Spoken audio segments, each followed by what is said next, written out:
English premier লিগের নতুন মৌসুমের পর্দা এখনও ওঠেনি, তবে মাঠে লড়াই শুরুর আগেই রেকর্ডের পাতায় নাম তুলে ফেলেছে এই টুর্নামেন্ট। লিগের ইতিহাসে এবারই সবচেয়ে বেশি ক্লাব নতুন স্থায়ী কোচ নিয়ে মৌসুম শুরু করতে যাচ্ছে।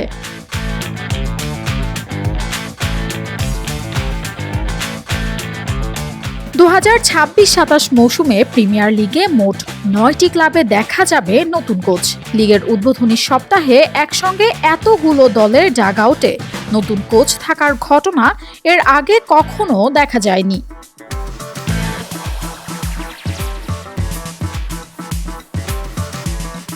এর আগে 2016-17 মৌসুমের শুরুতে 8টি ক্লাবে নতুন কোচ দেখা যায়, আর নতুন কোচ নিয়ে 1995-96 মৌসুম শুরু করে 7টি ক্লাব। 2012-13 মৌসুমের শুরুতে 6টি ক্লাবের ডাগ আউটে ছিলেন নতুন কোচ।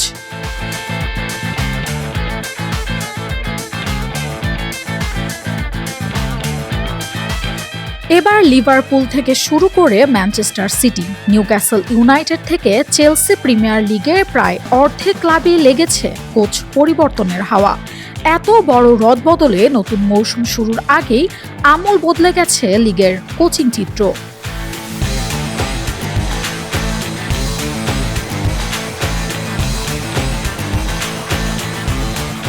লিভারপুলে আর্নে স্লটের জায়গায় এসেছেন আন্দোনি ইরাওলা। ম্যানচেস্টার সিটিতে পেপ গুয়ার্দিওলার উত্তরসূরি এনসো মারেস্কা।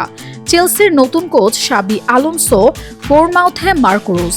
এছাড়াও Nottingham Forest, Crystal Palace, Fulham ও ইপসুইচও নতুন কোচ নিয়োগ দিয়েছে।